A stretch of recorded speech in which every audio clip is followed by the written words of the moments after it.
السلام عليكم ورحمة الله تعالى وبركاته. نحمده ونصلي على رسوله الكريم. أما بعد فأعوذ بالله من الشيطان الرجيم. بسم الله الرحمن الرحيم. قد أفلح المؤمنون الذين هم في صلاتهم خاشعون. صدق الله العظيم. رب اشرح لي صدري ويسر لي أمري واحلل عقدة من لساني يفقهوا قولي.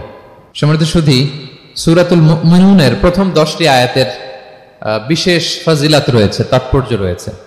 এই 10টি আয়াতের সংক্ষিপ্ত তাফসীর আমি আপনাদের সামনে পেশ করব ইনশাআল্লাহ বিইذنিল্লাহ।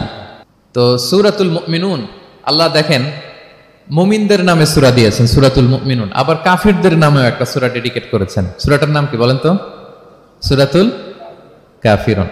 আবার মুমিনুন না কাফিরুন না, মাঝামাঝি আল মুনাফিকুন, তাদের নামে আল্লাহ একটা সূরা দিয়েছেন সূরাতুল মুনাফিকুন। তো এই সূরাটা আমাদেরকে উৎসর্গ করা, আমাদের জন্য ডেডিকেট করা, মুমিনুন নামে এই সূরাটা। এই সূরাটা নাজিলের একটা প্রেক্ষাপট আছে, যেটাকে আরবিতে শানে নুজুল বলে। ওটা বলেই আমি মূল ব্যাখ্যা বা আলোচনার দিকে চলে যাচ্ছি। সম্মানিত সুধী, রাসূলুল্লাহ সাল্লাল্লাহু আলাইহি ওয়াসাল্লামের কাছে আল্লাহ তাআলা যে কোরআন নাজিল করেছেন, এই কোরআন যেটা লেটেস্ট ভার্সন অফ রেভিলেশনের সর্বশেষ ভার্সন, এটা আল্লাহ তাআলা বিষ্ণু ঈসা ইসলামের কাছে নানাভাবে নাজিল করতেন।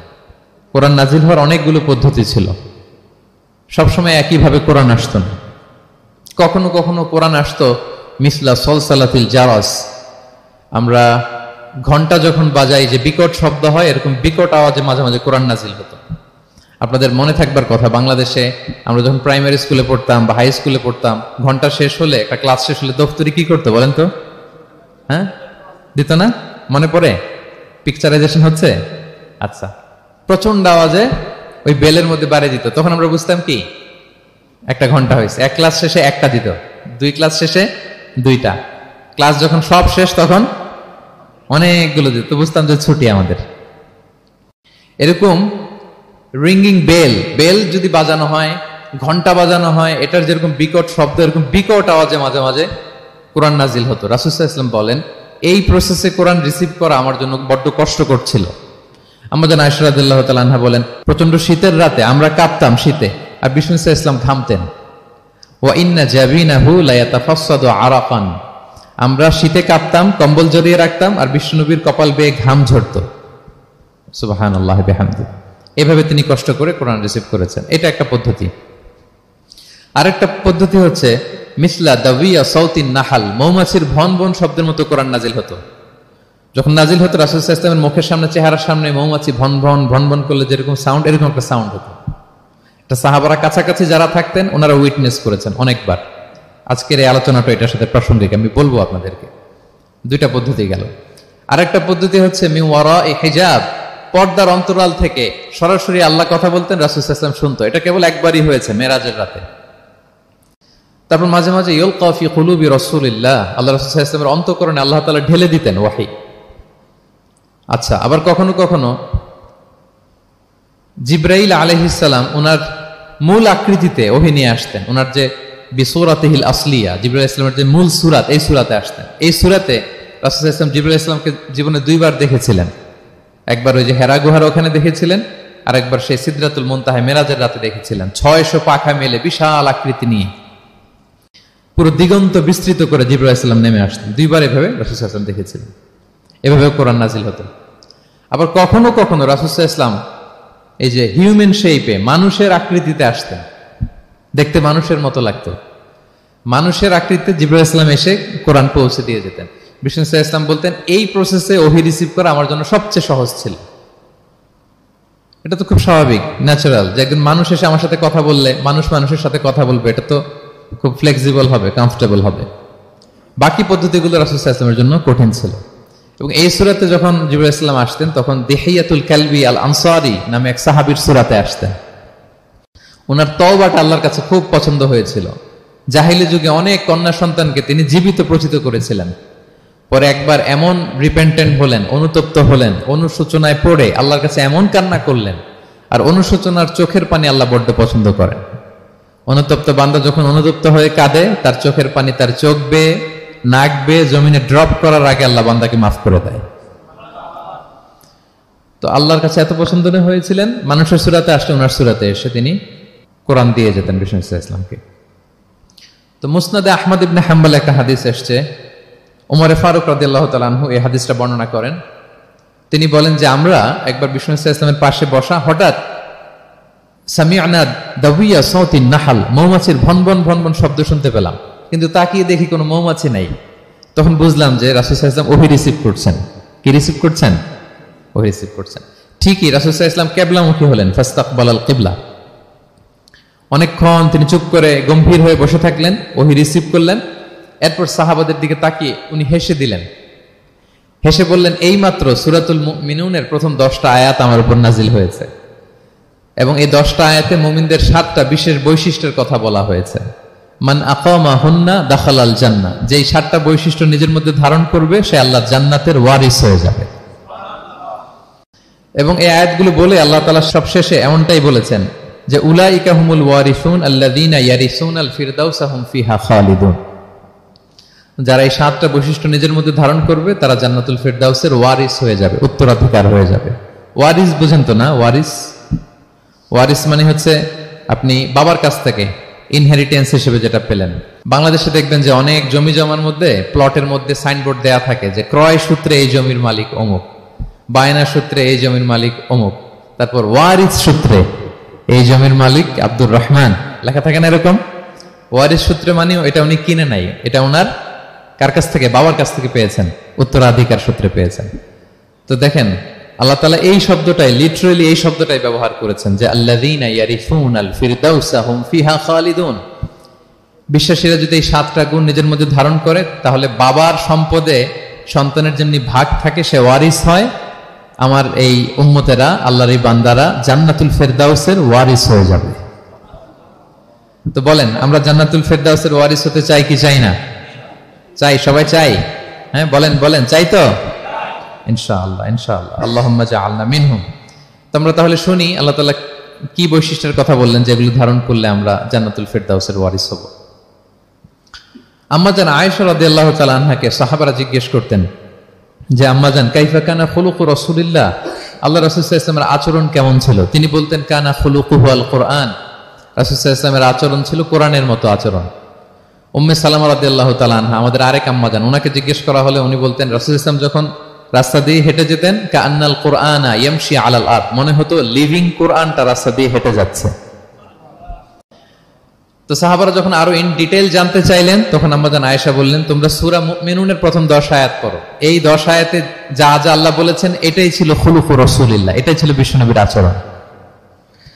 তো আসুন আমরা দেখি রাসূল সাল্লাল্লাহু আলাইহি ওয়াসাল্লামের আচরণ কেমন ছিল এবং কোন বৈশিষ্ট্যগুলো থাকলে আল্লাহ তাআলা আমাদেরকে জান্নাত দিয়ে ধন্য করবেন। সূরাতুল মুমিনুনটা আল্লাহ তাআলা শুরু করছেন ক্বাদ আফলাহাল মুমিনুন আল্লাযীনা হুম ফি সালাতিহিম খাশিউন, অর্থাৎ সফল হয়েছে তারা, ঈমান এনেছে যারা। প্রথম আয়াতের অর্থ হচ্ছে ক্বাদ আফলাহাল মুমিনুন, বিশ্বাসীরাই সফল হয়েছে। আল্লাহ তাআলা সফলতার মানদণ্ড এখানে ফিক্স করেছেন, ক্রাইটেরিয়া ফিক্স করেছেন ঈমান, বিশ্বাস, যেটা সবচাইতে দামি। সবচাইতে দামি কি? ঈমান, সবার উপরে ঈমান। এজন্য যারা ঈমান এনেছে আল্লাহর উপর, যারা বিশ্বাস স্থাপন করেছে তারাই সফল হয়েছে। তো এই বিশ্বাসীদের কিছু গুণাবলী থাকতে হবে, কিছু ফিচার থাকতে হবে, তবেই তারা জান্নাতের ওয়ারিস হবে। সেগুলো কি আল্লাহ শুরু করছেন। আল্লাহ বললেন প্রথম বৈশিষ্ট্য হচ্ছে আল্লাযীনা হুম ফি সালাতিহিম খাশিউন। 7টা বৈশিষ্ট্যের প্রথমটা বলতেছি, যারা সফল হয়েছে বিশ্বাসীরা, ওই বিশ্বাসীরা যারা তাদের সালাতে বিনয়াবনত থাকে, বিনম্র থাকে। সালাত যখন আদায় করে তারা খুশু খুদুর সাথে সালাত আদায় করে, এটা হচ্ছে প্রথম বৈশিষ্ট্য, বিনয়ের সাথে। খুশু খুদু মানে হচ্ছে অন্তরের একাগ্রতা এবং অঙ্গ প্রত্যঙ্গের একাগ্রতা। খুব সহজে আপনার অন্তরটাও থাকবে, এখানে আল্লাহর ভয় থাকবে, একাগ্র চিত্তে আপনি আল্লাহকে স্মরণ করবেন, আবার অঙ্গ প্রত্যঙ্গগুলো ঠিক থাকবে, এগুলো নড়াচড়া করবে না। আমরা অনেকে সালাতে দাঁড়ালে খুব বেশি নড়াচড়া করি, সালাতে কিন্তু খুব বেশি মুভমেন্ট করা যায় না, এটা নিষেধ। খুব জরুরি প্রয়োজন ছাড়া মুভমেন্ট করা নিষেধ।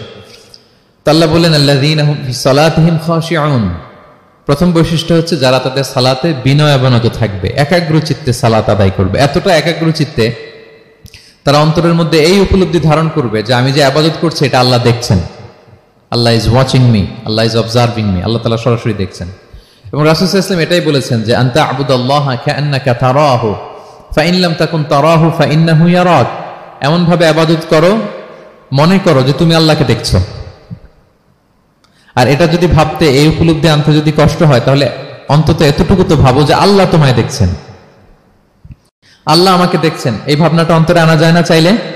চাইলেই আনা যায়। আমরা যেন এই উপলব্ধিটা নিজেদের মধ্যে, রিয়েলাইজেশনটা বিল্ড আপ করার চেষ্টা করি যে আমি যে মুসল্লায় দাঁড়ালাম, এই যে আমি কিয়ামুল লাইল করতেছি, এই যে তারাবিতে আমি 20 রাকাত পড়তেছি লম্বা সময় ধরে, আল্লাহ কিন্তু দেখছেন। আমার সিজদা, আমার রুকু, এগুলো আল্লাহ তাআলা সরাসরি কি করছেন? দেখছেন। এই ফিল নিয়ে যদি আপনি সালাতে দাঁড়ান, এটা হচ্ছে খুশু খুদু।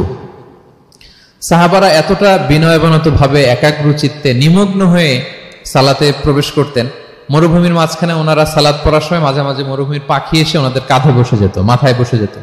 পাখিগুলো মনে করতো এগুলো হয়তো খেজুর গাছ টাছ কিছু একটা হবে। কি হবে? খেজুর গাছ হয়তো হবে। আবার যখন রুকুতে যেতেন, পাখি উড়াল দিত। তার মানে কি, খুব বিনয়বনত ভাবে, বিনম্র চিত্তে ওনারা সালাত পার করতেন। তাহলে এটা হচ্ছে প্রথম বৈশিষ্ট্য। প্রিয় ভাইরা, আমরা যেন সালাতে অত্যন্ত বিনয়ের সাথে, একাগ্র চিত্তে, with full of solemnity and submission, একটা সাবমিসিভ ভাব যেন আপনার থাকে, যে আপনি নিজেকে সর্বোচ্চ উজাড় করে নিজেকে আল্লাহর কাছে পেশ করছেন। এই অ্যাটিটিউডটা যেন আমাদের নামাজের মধ্যে থাকে। এটা হচ্ছে 1 নম্বর বৈশিষ্ট্য, আল্লাযীনা হুম ফি সালাতিহিম খাশিউন, যারা বিনয়বনত ভাবে থাকে। অনেকে বলে, হুজুর মন বসে না নামাজে আমার। এটা অনেকের প্রশ্ন, অনেকের জিজ্ঞাসা, যে মনটা ধরে রাখতে পারি না। নামাজে দাঁড়ালেই সারাদিন যেটা মনে হয় না, ওইটা নামাজে মনে চলে আসে। এরকম হয় না? সারাদিন এটাকে কি যেন ভাবতেছিলাম মনে নাই। নামাজে দাঁড়ালেই মন চলে আসে। তারপরে মনকে আরবিতে বলে, অন্তরকে বলে কলব। কলব মানে যেটা খুব নড়াচড়া করে, মুভমেন্ট করে, ওইটাই কলব। মন দেখবেন এদিকে ছোটে, ওদিকে ছোটে। ওই যে আমরা ছোটবেলায় একটা গান শুনতাম, গানটা হচ্ছে পাগল মন, মন কেন এত কথা বলে। মানে মন এদিকে ছোটে, ওদিকে ছোটে। মনকে ধরে রাখা বড্ড জটিল, কষ্টকর। তো এটা স্বাভাবিক। অনেকেই বলে, হুজুর আমার মন থাকে না নামাজে, একাগ্র চিত্তে নামাজ তো আদায় করতে চাই, কিন্তু মনটাকে ধরে রাখা যায় না। তো কিভাবে এই খুশু খুদু, সাবমিসিভনেস আপনি কিভাবে বাড়াবেন, এটাও বিষ্ণু সাল্লাল্লাহু আলাইহি ওয়াসাল্লাম আমাদেরকে ইনস্ট্রাক্ট করেছেন, গাইড করেছেন। কিভাবে এই খুশুটা আসবে, অন্তরের মধ্যে একাগ্রতা আসবে। 1 নম্বর পদ্ধতি হচ্ছে খুশু খুদু বাড়ানোর। সালাতে যখন আপনি দাঁড়াবেন, বিষ্ণু বলেন সল্লু সলাতান মুআদ্দিয়া। বিষ্ণু বলেন, মনে করো যে নামাজটা পড়তেছো, এটা হতে পারে তোমার বিদায়ী নামাজ, শেষ নামাজ জীবনের। হতে পারে না? ধরেন যে মাগরিবের সালাত যে আমরা আজকে পড়বো, এমন তো হতে পারে এটাই আমাদের জীবনের শেষ নামাজ। কি বলেন? হতে পারে কি না? পারে। আমরা কে কখন চলে যাব আমাদের তো জানা নাই। তো এই যে মুসল্লায় যখন আমরা দাঁড়াই, তখন কেন আমরা এটা ভাবি না যে it could be the last and final prayer in my life? হতে পারে এটাই আমার জীবনের শেষ নামাজ। এটা যদি আপনি ভাবতে পারেন, তখন দেখবেন ঠিকই আপনার একাগ্রতা, সাবমিসিভনেস এটা বাড়তেছে। আপনাকে যদি বলা হয় যে আজকে রাত 10টায় তোমার দুনিয়ার সফর শেষ, নতুন স্টেশনে যেতে হবে, আলামুল বারজাকে, তোমার শেষ, তোমার মৃত্যু হয়ে যাবে। আজকে যে মাগরিব আর এই যে এশা আর যে তারাবির সালাত, এটাই তোমার লাস্ট নামাজ, যাও এটাই তোমার লাস্ট চান্স। এটা যদি আজকে আমরা জানি, এই হলরুমে যারা আছি, যদি এটা জেনে যায় যে আজকের তারাবিটাই শেষ তারাবি, শেষ সুযোগ, বলেন তো আমাদের অবস্থা কি হবে? প্রতিদিন ধরেন যে মাগরিবের নামাজের পরে একটু নিউজ দেখেন, একটু ফেসবুকে ঢুকেন। আজকেও তো ঢুকবেন, তাই না? ঢুকবেন। কি করবেন আজকে? আল্লাহ, সব বাদ দিয়ে ওযু করে আতর মেখে জায়নামাজটা ভিজিয়ে দীর্ঘ কিয়ামুল লাইল করবেন। সিজদায় পড়ে চোখের পানি দিয়ে জায়নামাজ ভিজিয়ে দেবো আমরা, ঠিক কিনা? কারণ আমি নিশ্চিত হতে পেরেছি এটাই আমার শেষ নামাজ। তো এটা তো প্রত্যেক সালাতের ক্ষেত্রেই আমাদের প্রযোজ্য। আসলে আমরা যে নামাজ পড়ি, যে কোনো নামাজই তো আমার শেষ চান্স হতে পারে। কি বলেন? হতে পারে কি পারে না? বলেন তো। পারে। এই টেকনিকটাই রাসূল সাল্লাল্লাহু আলাইহি ওয়াসাল্লাম শিখিয়েছেন, বলেছেন সল্লু সালাতান মুআদ্দিয়া। মনে করো এটাই হতে পারে তোমার জীবনের শেষ নামাজ। আমাদের ইউনিভার্সিটিতে ইমাম বেসার, যিনি চিফ ইমাম, উনি নামাজের আগে একটা চমৎকার অ্যানাউন্সমেন্ট দেয়। উনি বলে যে লেটস পারফর্ম দিস সালাহ as if this is our last and final prayer. চলুন এমন ভাবে নামাজটা পড়ি, ভাবি যে হতে পারে এটাই আমার জীবনের শেষ নামাজ। তাহলে সম্মানিত, শুধু এই ভাবনাটা নিয়ে যদি আমরা মুসল্লায় দাঁড়াই, দেখবেন যে ওই দিন আপনার মনে দিক যাবে না, একটা ভয় কাজ করবে যে হায় রে, হতে পারে এটাই আমার লাস্ট চান্স, আর আমার রবকে সিজদা দেওয়ার সুযোগ হয়তো আমি আর পাবো না। তাহলে এখন থেকে আমরা সালাতে যখন দাঁড়াবো, এটা ভাববো যে this could be my last chance in my life. হতে পারে এটাই শেষ চান্স, আমি একাগ্র চিত্তে আমার সালাতটাকে আল্লাহর কাছে উপস্থাপন করি। কি বলেন, পারা যাবে তো ইনশাআল্লাহ? খুশু খুদু বাড়ানোর 1 নম্বর টিপস। খুশু খুদু বাড়ানোর 2 নম্বর টিপস হচ্ছে তাড়াহুড়ো না করা। আমরা অনেকে তাড়াহুড়ো করি, রুকু থেকে হুট করে দাঁড়িয়ে যাই, তারপরে সোজা হয়ে দাঁড়িয়ে না থেকে তাড়াতাড়ি সেজদায় চলে যাই, 2 সেজদার মাঝখানে ধীরস্থির ভাবে বসার কথা, আমরা না বসেই 2য় সেজদায় চলে যাই। এই প্রবণতা আমাদের অনেকের আছে না? এটা কিন্তু নিষেধ। তা'দিলুল আরকান, বাকি সব মাযহাবে এটা ফরজ। আপনি তাড়াহুড়ো করলে আপনার নামাজই হবে না। আর আমাদের মাযহাবে, হানাফি মাযহাবে এটা ওয়াজিব। ওয়াজিব তরক করলে সাউ সিজদা দিতে হয়। 2 সেজদার মাঝখানে আপনি সুস্থির হয়ে বসবেন। অনেকে দেখা যায় একটা সেজদা দিয়ে মাথা কোন রকম উঠিয়েই আরেক সেজদায় বসেও নাই ঠিক মতো আরামসে, এরকম আছে না? এটা যদি কেউ করে আমাদের মাযহাব অনুযায়ী তার সাউ সিজদা দিতে হবে। তাহলে এরকম তাড়াহুড়ো করা যাবে? আর এখন থেকে তো কি করবেন বলেন? ধীরস্থির ভাবে নামাজ পড়বো। No rushing, no rushing in সালাহ, নো হ্যাস্টিনেস ইন সালাহ।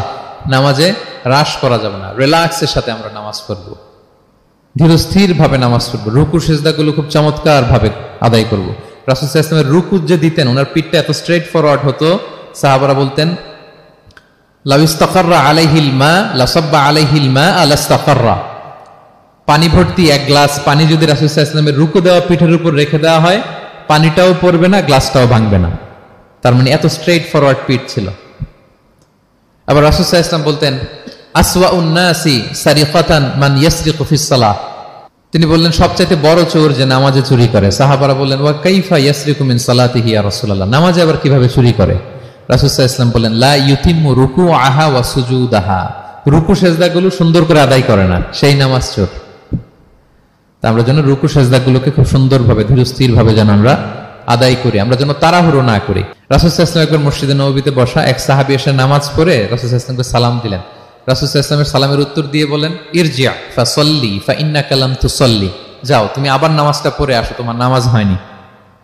সাহাবী যে আবার নামাজ পড়ে আবার আসলেন, রাসূল সাল্লাল্লাহু আলাইহি ওয়াসাল্লাম আবার বললেন সাল্লি ফাইন্নাকা লাম তুসাল্লি, নামাজ পড়ে আসো, হয় নাই। আবার গেলেন, আসলেন, আবার বললেন তুমি নামাজটা পড়ে আসো, হয়নি। এবার তো বেচারা কেঁদে দিয়ে বলে ইয়া রাসূলুল্লাহ লা উহসিনু মিন যালিক, এর চেয়ে ভালো পারি না আমি, আপনি আমাকে শিখিয়ে দেন। রাসূল সাল্লাল্লাহু আলাইহি ওয়াসাল্লাম তখন বললেন যখন নামাজে দাঁড়াবা, ফাতিহা পড়বা আর একটা সূরা মেলাবা, ধীরস্থির ভাবে দাঁড়াবা। যখন রুকুতে যাবা হাত্তা তাতমাইন্না রাকিআন, ধীরস্থির ভাবে রুকু করবা। তুমি তাড়াহুড়ো করেছো, রুকু থেকে যখন সোজা হয়ে দাঁড়াবা ধীরস্থির ভাবে দাঁড়াবা, নাকি তাড়াহুড়ো করবেন? ধীরস্থির ভাবে দাঁড়াবেন, কয়েক সেকেন্ড দাঁড়াবেন, তাসবিহ পড়বেন, এরপরে সিজদায় যাবেন। যখন সিজদায় যাবা হাত্তা তাতমাইন্না সাজিদান, রিল্যাক্স। সালাতের মধ্যে কিভাবে থাকতে হবে? উইথ রিল্যাক্সেশন, রিল্যাক্সের সাথে তুমি সিজদা দিবা। 2 সিজদার মাঝখানে বসে আবার রিল্যাক্স, আবার তুমি ধীরস্থির ভাবে বসবা। এইভাবে পুরো সালাতটা প্রত্যেকটা রাকাত তুমি এভাবে আদায় করবে। তার মানে সালাতে তাড়াহুড়ো করতে বিষ্ণু ইসলাম নিষেধ করেছেন। এমনকি অনেক সময় আমরা রুকু পাবো না বলে দৌড়ে যে সালাতে অংশগ্রহণ করি, এটাও নিষেধ করেছেন। আমরা অনেক সময় এরকম করি না? মাগরিবের নামাজে ওযু করতেছি, ইমাম সাহেব ওয়াদ-দুহা ওয়াল-লাইলি ইযা সাজা, এই সূরাটা তো মুখস্থ, তো টের পাচ্ছি যে আমি এখন মুখ ধুইতেছি আর সূরা দোহা তো শেষ হয়ে যাবে, কোন রকম ওযু করে দৌড়ে যে অংশগ্রহণ করে যাতে রাকাতটা পায়, এটা নিষেধ করেছেন বিষ্ণু ইসলাম। এটা করবেন না। আপনি ধীরস্থির ভাবে ওযু করবেন, ধীরস্থির ভাবে যাবেন, তাড়াহুড়ো করবেন না। আপনি কার সামনে যাচ্ছেন? মালিকুল আমলাক, রাজা ধীরাজ, আরশের অধিপতি। আপনি তাড়াহুড়ো করে গেলে তো আপনি হাঁপাতে হাঁপাতে অস্থির হয়ে যাবেন, ব্রেথ ইন ব্রেথ আউট করতে করতে। ধীরস্থির ভাবে যাবেন, অংশগ্রহণ করবেন। রাসূল সাল্লাল্লাহু আলাইহি ওয়াসাল্লাম বলেন ইদা উকিমাতিস সালাতু ফালা তা'তুহা তাসআউন, নামাজ শুরু হয়ে গেলে দৌড়ে দৌড়ে যে অংশগ্রহণ করবে না। আলাইকুম বিসাকিনা, ধীরস্থির ভাবে যে অংশগ্রহণ করবে। ফামা আদরাকতুম ফাসাল্লু, ধীরস্থির ভাবে যে যতটুকু পাও অতটুকুই পড়ো। ওমা ফাতাকুম ফাআতিমু, যেটা ছুটে যায় নিজে পরে দাঁড়িয়ে আদায় করে নাও। সুবহানাল্লাহ বিহামদি, কত সহজ করে দিয়েছেন। তাহলে সালাতে তাড়াহুড়ো করা যাবে? প্রিয় ভাইরা বলেন তো, তাড়াহুড়ো করা যাবে? আর আজকে থেকে না, আমরা তাড়াহুড়ো করবো না, আমরা ধীরস্থির ভাবে যে সালাতে অংশগ্রহণ করবো, তাহলে আপনার খুশু খুদু বাড়বে। 2টা টিপস গেল। 3 নাম্বার হচ্ছে জামাতে সালাত আদায় করতে হবে, তাহলে আপনার একাগ্রতা বাড়বে।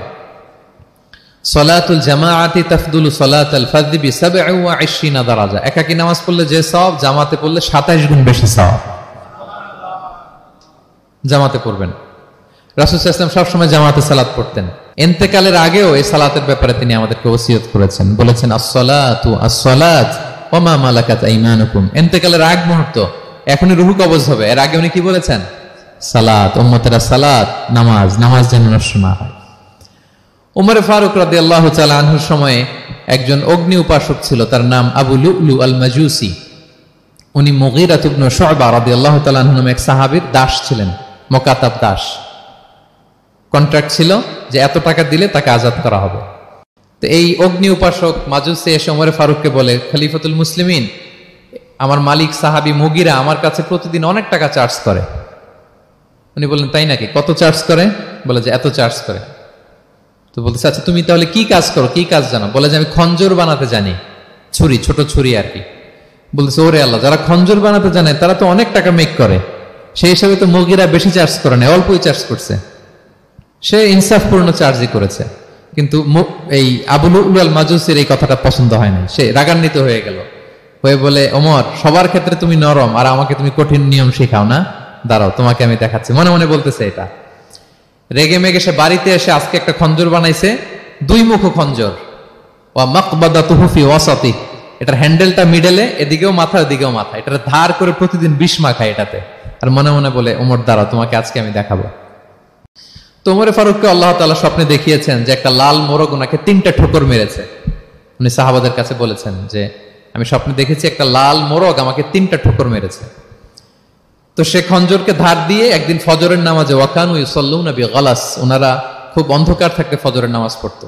সে বুরনুস, এক ধরনের জুব্বা যেটার মাথা আছে, ওটা পরে হুডির মতো আর কি, হুডি চেনেন তো না, হুডির মতো একটা জুব্বা পরে সে অন্ধকারে, সে তো আসলে অমুসলিম, সাহাবাদের সাথে পিছনে দাঁড়াইছে নামাজের ভান করার জন্য, আর এই খঞ্জরটা নিয়ে গেছে সাথে।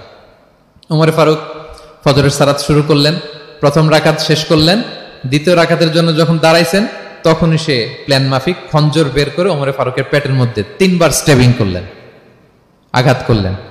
করার সাথে সাথে ওমর ফারুক উল্টে পড়ে গেলেন আর বললেন, কাতালানি আল কালব, কোন এক কুকুর আমাকে আঘাত করেছে।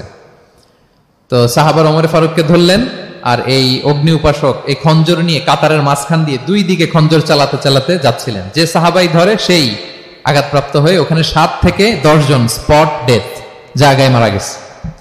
পরে এক সাহাবী নিজের জামা খুলে তার গায়ে ছুঁড়ে মারছে, তখন সে ওইটাতে পেঁচিয়ে পড়ে গেছে। যখন বুঝে গেছে যে আমাকে ধরে ফেলবে, সে সুইসাইড করে ফেলছে, নিজেকে নিজে মেরে ফেলছে। তো ওমর ফারুক তো বেহুশ, ওনাকে নিয়ে যাওয়া হলো, পিছন থেকে একজন নামাজের ইমামতি করলেন। তো ওমর ফারুক রাদিয়াল্লাহু তাআলা আনহু হুশ ফিরে পেলেন।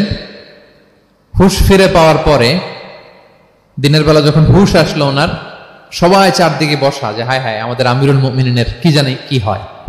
হুশ ফিরার পরে ওনার মুখের প্রথম কথাটা ছিল, আসাল্লান নাস, মানে আমার নেতৃত্বে যে ফজরের সালাতটা শুরু হয়েছিল এটা কি ঠিকঠাক শেষ হয়েছিল? সুবহানাল্লাহ পড়বেন না? আচ্ছা বলেন তো, এই মুহূর্তে আমরা কি করতাম? ওনাকে যে স্টেবিং করছে, চিকিৎসক এসে দুধ দেয়, দুধ পেট দিয়ে বেরিয়ে যায়, নাবিজ দেয়, নাবিজ বের হয়ে যায়, মানে উনি ইন্তেকাল করবেন, এটা বোঝাই যাচ্ছে। এমন কঠিন পরিস্থিতিতে আমরা যদি হসপিটালে হুশ ফিরে পেতাম, আমরা কি বলতাম বলেন দেখি? কে কি বলতেন? কে মারছে, আমারে বাঁচানো যায় কিনা, মাউন্ট এলিজাবেথে নিয়ে চলো, সিঙ্গাপুরে অথবা বামরুন গ্রেডে নিয়ে চলো, আমেরিকাতে নিয়ে চলো, অথবা আমার তো ওখানে ব্যাংক ব্যালেন্স আছে, আমি তো মরে যাবো, আমার ছেলেগুলার কি হবে, হ্যাঁ আমার মেয়েগুলার কে দেখবে, এগুলো ছিল আমাদের কনসার্ন। তো ওমর ফারুক জানতেছেন যে উনি পৃথিবী থেকে বিদায় নিচ্ছেন, একটু হুশ ফিরে পাইছেন। হুশ ফিরে পাওয়ার পরে প্রথম কথাটা ছিল, আসাল্লান নাস, লোকেরা কি নামাজ পড়েছিল? আল্লাহু আকবার। তাহলে এটা কত গুরুত্বপূর্ণ ইবাদত, কিভাবে এই সালাতকে সাহাবারা অফার করতেন। তো খুশু খুদুর সাথে যদি আমরা সালাত অফার করতে চাই, আমাদেরকে জামাতে পড়তে হবে। একাকি পড়লে দেখবেন মনে দিকে যায়, ওদিকে যায়, কয় রাকাত পড়ছি ভুলে যাই, এরকম হয় না? একাকি পড়তে গেলে এটা করা যাবে না, জামাতে পড়তে হবে। সালাতে কি কি বলতেছেন এগুলোর অর্থ বুঝে যদি সালাত অফার করেন, তাইলে আপনার সালাতে মনোযোগ থাকবে।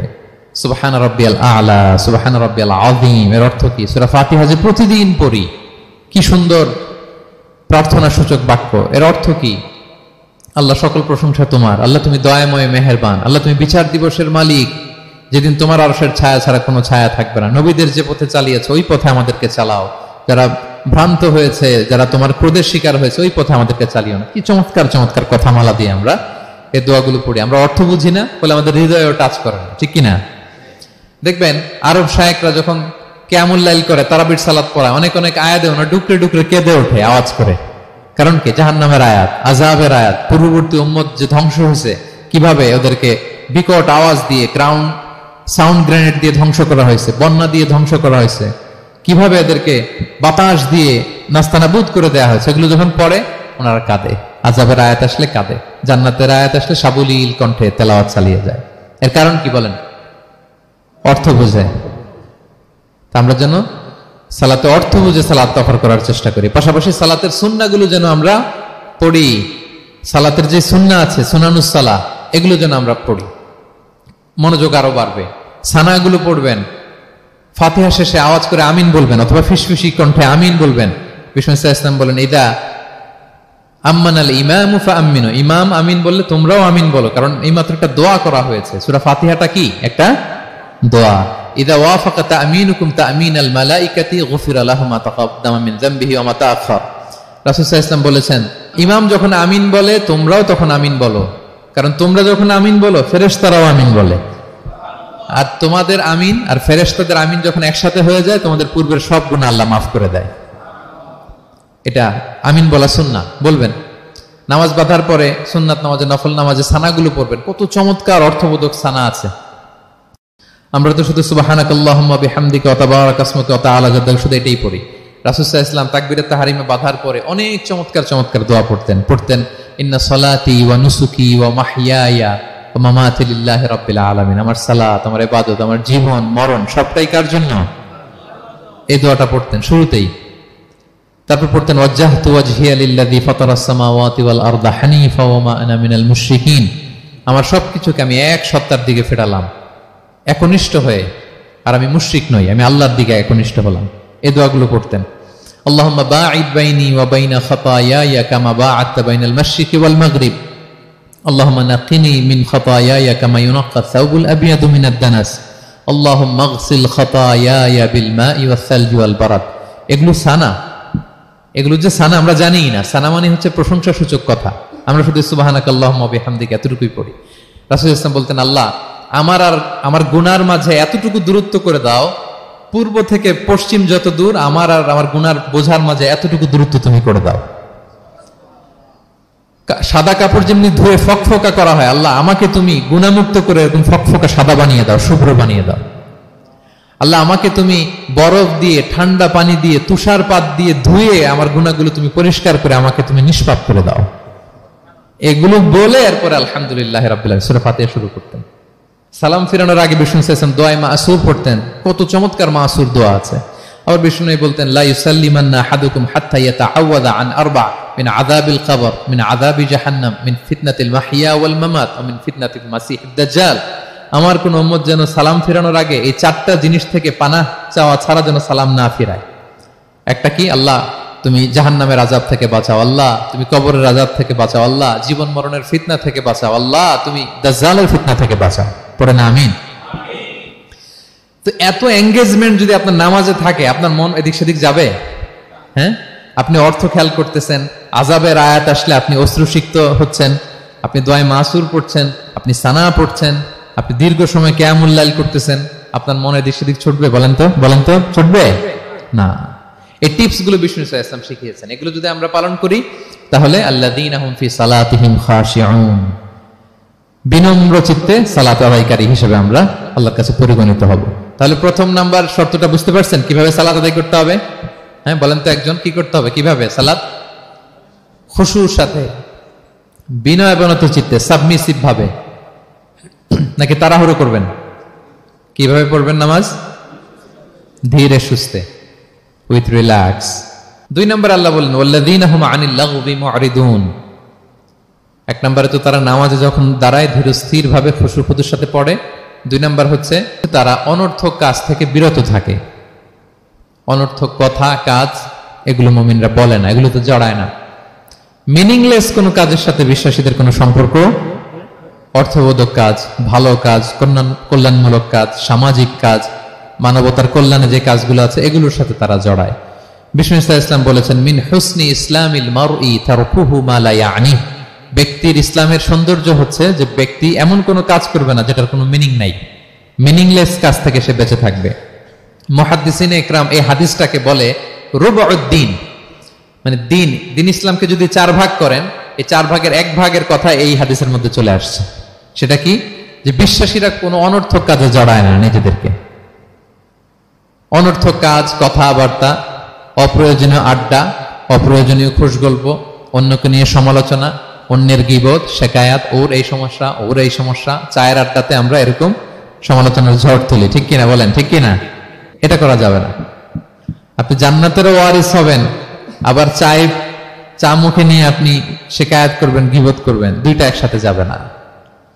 তাহলে বিশ্বাসীরা কোনো অনর্থক কাজে জড়ায় না, মিনিংলেস কাজে জড়ায় না। তারা ভালো কাজে, কল্যাণের কাজে জড়ায়। মিনিংলেস কোনো কথাও বলে না, কারণ তারা জানে মা ইয়ালফিযু মিন কাউলিন ইল্লা লাদাইহি রাকীবুন আতীদ। আমরা যা বলি, মুখ নিঃসৃত যা বের হয়, এটাকে লিখে রাখার জন্য একদল ফেরেশতা আছে, রাকীব পর্যবেক্ষণকারী, আতীদ একেবারে প্রহরীর মতো আছে। বললেই টুকে নেয়, বললেই টুকে নেয় সব। সূরা ইয়াসিন আল্লাহ বলেন ওয়া কুল্লা শাইইন আহসাইনাহু ফি ইমামিন মুবিন। আমি ইমামুম মুবিন নামক এক দালিলি রেজিস্ট্রি খাতায় সবকিছু তুলে রাখছি, সব পাই টু পাই আপনি পাবেন। আপনি অবাক হবেন, মা লি হাযাল কিতাবি লা ইগাদিরু সাগীরাতান ওয়ালা কাবীরাতান ইল্লা আহসাহা। এটা কেমন আমলনামা, ছোট্ট ভালো কাজ করেছে ওইটাও আছে, ছোট্ট খারাপ করেছে ওইটাও আছে। অবাক হবেন আপনি, সব আল্লাহ তাআলা সেখানে তুলে রাখবেন। তো বিশ্বাসীরা কোনো অনর্থক কথা কাজের সাথে জড়ায় না, এজন্য কারণ তারা জানে এগুলো সব রেকর্ডেড, সব রেকর্ডেড। আপনার কোনো কাজ যদি রেকর্ড করা হয় এবং বলা হয় যে এটা গণমানুষের কাছে উপস্থাপন করা হবে, আপনি কি করবেন তখন বলেন তো? খুব সতর্ক হয়ে চলবেন, সতর্ক হয়ে বলবেন। হ্যাঁ, এই যে আমরা যে এই ক্যামেরা থাকলে যেভাবে কথা বলি, সবসময় কি এইভাবে বলি না? আমরা যখন নিজেদের ঘরোয়া আড্ডায় বসে আমরা কত কথা বলে ফেলি, ইনফরমাল অনেক কথা বলি, যেগুলো ক্যামেরা থাকলে বলি না, কারণ এটা ফরমাল, এটা কোটি মানুষের কাছে যাবে, সবাই শুনবে, সবাই জানবে, এজন্য আমরা সাবধান হয়ে কথা বলি। কি বলেন? তো এই যে এই ক্যামেরা কিন্তু অদৃশ্য ক্যামেরা চারদিকে আমাদের, ইমামুম মুবিন নামক অদৃশ্য ক্যামেরা দিয়ে সব রেকর্ড করা হচ্ছে। রেকর্ড করে দিচ্ছেন কে? পাই টু পাই হিসাব চাওয়া হবে। আল্লাহর সুপ্রিম কোর্টের কাঠগড়ায় সব হিসাব চাইবেন আল্লাহ তাআলা, আপনি যে দেখবেন। তো বিশ্বাসীরা এই সেন্সটা মাথায় রাখে, সব যেহেতু রেকর্ডেড, যা মনে চায় মুখ দিয়ে বলা যাবে, যা মনে চায় করা যাবে না। এজন্য অহেতুক কথাবার্তা, অহেতুক সমালোচনা, অহেতুক গসিপিং, অহেতুক কমেন্টস এগুলো করব না। এখন সোশ্যাল মিডিয়ার যুগে দেখবেন যে কমেন্টসের বন্যা বয়ে যায়, যার যেটা মনে চায়, কারণ ধরার কেউ নাই, দেখার কেউ নাই, বলার কেউ নাই, যা মনে চায় লিখতে থাকে। হ্যাঁ, বিশাল একজন বড় মাপের লোক, তার ওখানে যে লিখতেছে যা মনে চায়, গালি গালাজ, ওনাকে অ্যাডভাইস দেওয়া, নাসিহাত দেওয়া ইচ্ছে মতো। বিশ্বাসীরা এটা করে না, তারা অনর্থক কোনো কাজে জড়ায় না, এবং কেউ জড়াতে চাইলেও তাকে স্পেস দেয় না। একদল আছে দেখবেন যে আপনি আজে বাজে কাজে জড়ান না, এটা আবার অনেকের ভালো লাগে না, তো তারা এসে আপনাকে জড়াতে চাবে, তর্ক করবে, আপনার সাথে ডিবেট করবে, পায়ে পাড়া দিয়ে ঝগড়া করবে। এরকম আছে না নাই? আপনার কমেন্ট বক্সে এসে দেখবেন যে গালি দিবে, হ্যাঁ, ট্যাগিং করবে, পোক করবে, মানে আপনাকে অস্থির বানাতে চাইবে। আপনি কি করবেন? আপনিও আর একটা গালি দিয়ে দিবেন কমেন্টসে। আপনারও তো স্বাধীনতা আছে নাকি? আপনি দিবেন গালি, কি করবেন? সালাম দিবেন। কি দিবেন? ওয়া ইযা খাতাবাহুমুল জাহিলুনা ক্বালু সালামা। সূরা ফুরকানে আল্লাহ বলেছেন যে মূর্খরা যখন অনর্থক তর্ক করতে আসতে চায়, বিশ্বাসীরা তাদের সাথে ওই ফাঁদে তারা পা দেয় না, তারা কি করে? সালাম দিয়ে কেটে পড়ে।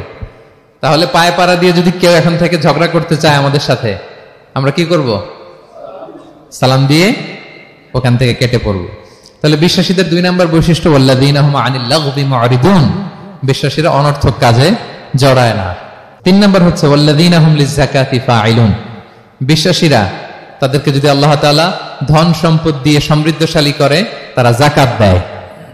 কি দেয়? আপনারা যাকাত দেন তো নাকি? দেখে তো মনে হচ্ছে সবাই ব্যবসায়ী, হ্যাঁ, চেহারা দেখে মনে হচ্ছে মাশাআল্লাহ অনেক সম্পদের মালিক। যাকাত দিতে হবে। আমরা যে যাকাত দেই, এটাকে আমরা করুণা করি বলেন তো? না, যাকাত হচ্ছে গরিবের হক। ওয়াফি আমওয়ালিহিম হাক্কুন লিসাইলি ওয়াল মাহরুম, আল্লাহ বলে ধনীদের সম্পদে গরিবদের অধিকার আছে। তা আপনি যখন কারো অধিকার দিলেন, আপনি কি তার প্রতি করুণা করলেন? হ্যাঁ, অধিকার কি করুণা বলেন তো? না, আপনার সম্পদে গরিবের অধিকার। আপনি করুণা করেন নাই, বরং আপনার থেকে জাকাত নিয়ে ওই গরিব আপনাকে করুণা করে গেছে। কারণ জাকাত নেয়া তার জন্য আবশ্যক না, আপনার দেয়া আবশ্যক। ও যদি বলে আমি জাকাত নিব না, তো আপনি কারে দিবেন? ও জাকাত গ্রহণ করে আপনাকে বাঁচালো। তাহলে credit goes to them, thanks goes to them. ইসলাম চায় এই যে অর্থনৈতিক তারল্য, এটা সমাজে সবার কাছে থাক। এক পাশে গাছতলা, আরেক পাশে পাঁচতলা, এরকম বিভাজন ইসলাম চায় না। ইসলাম চায় সবার হাতে টাকা পয়সা থাক। কাইলা ইয়াকুনা দুলাতান বাইনাল আগনিয়াই মিনকুম, টাকা পয়সা যেন শুধু ধনীদের মধ্যে সার্কুলেট না হয়, সবার কাছে যেন যায়।